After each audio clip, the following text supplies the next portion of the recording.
Yesterday, a very popular YouTuber named Kenshin posted an absolute bombshell of a video accusing YouTube of some awful things and explained the whole situation that led to the claims, and he does not hold back. That's a good video. The gloves were off and the chef's hat was on because he just started cooking their ass. Now, of course, it's not unusual for a YouTuber to make a video criticizing the platform. It happens every day because YouTube is a company that very, very rarely gets anything right. So it's constantly catching more shit than a Walmart toilet, and rightfully so. But even with hourly uploads of everything wrong with YouTube, the problems that Kenshin highlights are some that I haven't ever really even seen discussed before. The video's titled YouTube Racism and Favoritism, and it was actually the #1 trending video all day yesterday, and right now it's the #2, which means this is the front page of YouTube. This is the #1 video on YouTube, so I bet they're thrilled about that. Kenshin has over 14 million subscribers, so this is a video that carries a lot of weight. You guys either play favorites, you are racist, or it's a mix of the two. These are the three options, YouTube. It's a pretty aggressive intro, but he is rightfully upset about unfair treatment he's been experiencing. So, after going through what he's gone through, he believes that there's only really 3 possible conclusions to draw from it, where it's either YouTube policy team playing favorites, members of the policy team being racist, or some combination of the two. Now, before getting into the specifics of the situation, I'd like to say I think most people have been aware of favoritism on YouTube for quite a while. You know, it's not exactly like the Krabby Patty secret formula. It's not hush hush. I think everyone. Okay, yeah, guys. I have to point. I have to point it out before we even start this. Okay. Because you guys are on Twitch right now, and you guys hate Twitch, you kind of like YouTube more because it's just like less easy to hate, right? It's a reverse for YouTube, right? Whenever people say, Twitch sexist, Twitch this or whatever, people are like, yeah, fuck it. And whenever it's this about YouTube, it's like, what you guys do question mark? It's true. The initial reaction is always so biased. I don't know why though. Has recognized that there is some level of favoritism on the platform. I mean, there's even that viral video from a few years ago where the CEO of YouTube said to Juice WRLD that they need to pump his numbers up, which indicates artificial growth. It means that they have at least some capability of boosting channels, whether that's through the algorithm and pushing it to more people, or just inflating it themselves for channels they deem worthwhile and good for business. And the inverse is likely true, where they can hide channels they think are problematic and bad for business. So favoritism is something that people have been loosely aware of for a long time. And also when it comes to, mainstream media sources, like late night show hosts have much more leeway than an average YouTuber. They can say and do a lot of things that get normal YouTubers demonetized or age restricted or straight up striked. And that doesn't apply to the big boys in the scene. So favoritism is something I think most people know exists on YouTube. That's not like a conspiracy theory. However, the claims that Corey is about to make against the YouTube policy team in regards to racism are pretty interesting. August 18th, I uploaded The Mortuary Assistant. A lot of you would know it got age restricted. I saw that all these other YouTubers were playing The Mortuary Assistant, and only my video seemed to be age restricted. So I appealed the restriction. Hey guys, I'm not sure why mine got age restricted. Could you look into this? Appeal rejected. This isn't the whole situation, it's just the beginning. I already want to talk about something in particular though, the appeal system. Corey mentions that after appealing, he was denied, rejected pretty quickly. That's the norm. I can count on one hand the amount of times I've ever even heard about an appeal being overturned. That just never happens. The only time an appeal doesn't lead to rejection is when you make a trending hashtag about it on Twitter. You make a big hoopla on Twitter, and then YouTube will go to your appeal and, make it in your favor. But if you don't do that, if you don't stir up a shitstorm and start throwing sand in YouTube's face on Twitter, they won't bother. I'm very confident that there is no human being in the review process for appeals. In fact, I would wager my anal virginity that there is no human being that looks at appeals. And if I'm wrong, then I fully invite the YouTube policy head to come raw dog me. What? I am so fucking confident that there is no human being that looks at those appeals, because they always, almost always, end in rejection and standing with the initial decision, even when it's blatantly wrong. The algorithm makes mistakes. But the appeal is supposed to bring a human being into the equation to look at it, investigate the case, and decide whether or not it was an algorithmic error or a correct enforcement. And there are times where it was just outright incorrect. just outright wrong, and they will still stand with that decision. Delayed? So Chat, say what face? What face? What face? No, it's not delayed. That's about twice as usual. I just don't think the appeal system works. That needs a drastic overhaul ASAP. Only my video got age restricted. My YouTube rep, who isn't on the policy team, he looked at my video and he said, hey, it could possibly be this part at the end. So I looked at that part. The first thing I did was try to find other YouTubers who had that part, or at least a part similar. So I go to Markiplier's Mortuary Assistant Part 3, and he had the same situation going on, and his video wasn't age restricted. Corey explains that after the appeal was rejected, he talked to his YouTube rep who speculated as to why they decided to enforce the age restriction, and he highlighted a potential problem with the ending of the game that was in his video. So Corey then went to other videos to try and find that exact same part, and he found it in one of Markiplier's videos, which wasn't age restricted, yet had the exact same content that Corey's did. So he was left confused. Why is Markiplier's video okay, but his isn't? Now I want to immediately squash the argument I know a few people will make that Corey Kenshin might not be as advertiser friendly as Markiplier, which is why Markiplier is being favored by YouTube here. That just doesn't work, because Markiplier still says bad words. He'll say fuck and shit and damn, you know, he'll squeeze in some naughty words. Corey Kenshin is squeaky clean. He doesn't say any naughty words. He even censors bad words in the games that he plays in the videos. He is the more advertiser-friendly creator. So it's not just YouTube playing favorites for whoever's more advertiser and brand friendly. It's not the case, because if it was, Corey would be the winner there. So it definitely has to be something else at play for why they demonetized Corey and not Mark. Now, if you've been around my channel for a while, you might remember I went through an almost identical situation a couple years ago. Naughty words. I made a video on a fake road rage incident and got an entire strike for it from YouTube, a policy guy. Same. I made a video reaction of a guy pranking in an airplane, and I got a full strike for endangerment.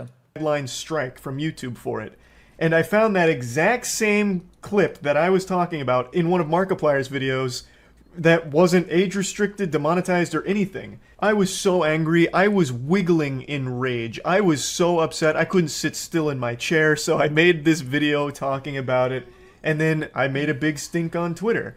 And Markiplier actually came to my rescue like a fucking hero of justice, a symbol like Batman. He came in and said, fair is fair, where is my strike, YouTube? And YouTube responded, not by getting rid of my strike, but by striking Markiplier's video as well. So now both of us ended up with a strike, and Markiplier made a video talking about that, and eventually YouTube decided to rescind both strikes, saying that it was an overreaction to things and it was a mistake on their part. But obviously you can see the problem here. They're not enforcing their rules equally. That's them being petty though. That's like individuals being like, oh man, I could say I'm wrong, or I could double down, and they always double down. Across the platform. Platforms and they're just double not down. enforcing them properly. You wanna know why? Because there's lack of professionalism at all big social media companies. All of them.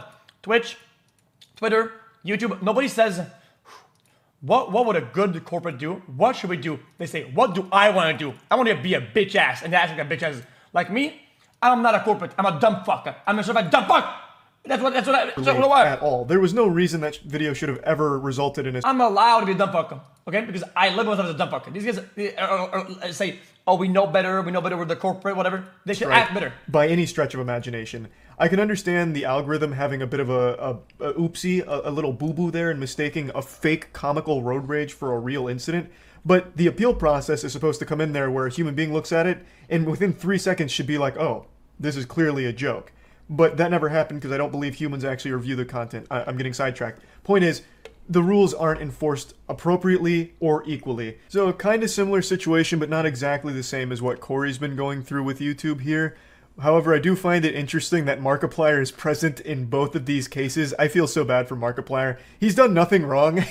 He just keeps getting dragged into these disputes here with YouTube. So I send the video to my YouTube rep. I say, hey, Markiplier has this situation in his video, but his isn't age restricted. Uh-oh. Could you send that to the policy team and see what they say about that? They came back and they removed my age restriction. They took it off after they already rejected my appeal. I expected them to triple down and give Markiplier an age restriction too. But they looked at Mark's video And they used that to verify my innocence. After being confronted with evidence, the policy team folds and gets rid of the age restriction on Corey's video, but he decides to press forward by trying to get an explanation for why it was okay for Markiplier and not okay for him. Why isn't it the same ruling, and why is it only now, after being confronted, that they decide to get rid of the age restriction after already denying his appeal? So I send my YouTube rep a lengthy email detailing my feelings about the entire situation. So my YouTube rep assures me he's going to continue this dialogue with the policy team. So another day, all it takes is one guy. I'm not kidding, guys. I've been dealing with this not only on Twitch, but overall, okay? Before. I'm not kidding. All it takes is one guy, one employee, one sucker who doesn't like you. Doesn't matter because maybe it's racism, or it doesn't matter what it is. It takes one person to dislike you for something, and you could be barred or cut from a lot of things, and they could play the behind the scene and do shit that you can not do anything against. That's how it is. 2 days go by, and what do you know? They re-age restricted the video. They re-age restricted the video. I say, no way did they do that. I go to Markiplier's video now, and now his video is age restricted. Yeah, it's pure pandemonium and chaos at the YouTube policy headquarters now. They re-age restricted Corey's video and then slapped Markiplier with an age restriction as well. So they panicked, clearly. After being confronted and after Corey's email as well as the phone call he had with the YouTube rep, they obviously caught wind of what was happening. Corey Kenshin was wondering why he was being unfairly treated by the YouTube policy team. No one else got age restrictions, it was just him. So he pressed further, pressed harder, and the policy team reacted by bringing back the age restriction to him and Markiplier. So it's like, hey, no, look, everything's good now. Now everything's even, right? We enforce this equally across the creators, so we're good here, right? No, obviously. Corey is rightfully upset. He was treated unfairly. And since YouTube is so unbelievably shit at giving clear answers to anything, Corey can only speculate as to what happened here. And he draws the potential conclusion that maybe someone or some members of the YouTube policy team are racist. Maybe they targeted Corey because of the color of his skin. And it's not a far-fetched thing to think either. In fact, Ludwig, when he interviewed Susan, and Ludwig also made a Mogul Mail talking about this exact video I'm talking about and brought up some great points, the strongest one being is there are human beings on that policy team, and there are sometimes biases with members of those teams. You know, they're human beings, and some of them are going to have biases. And there is the potential that someone there is sexist or racist. And Ludwig brings up good points about that. For example, his girlfriend's podcast gets demonetized way more than his does. And so he brings that up. Susan, the CEO, denies that it's a possibility, but it is a real possibility. And Corey is absolutely right in thinking that it could be a real possibility that someone on that policy team that has the decision-making power might be racist. Why was Corey the only one getting age restricted? And Corey also brings up another great point, which is every time Corey comes back, Corey takes hiatuses in between his content creation. Sometimes he'll be gone for like 4 or 5 months. And he'll come back and explode. He'll get #1 trending like... Yeah, guys, you don't get it though. Guys, Susan's the CEO, okay? But her saying the truth means that I'm pretty sure they can get like sued for like a bunch of things or whatever the fuck. Like, I think it's like... every single day for 3 weeks strate. Like, and then every time, like clockwork, he's hit with some kind of YouTube controversy. Last time, it was getting a strike due to something... Because once they agree that something is possible, or they haven't once they cave in...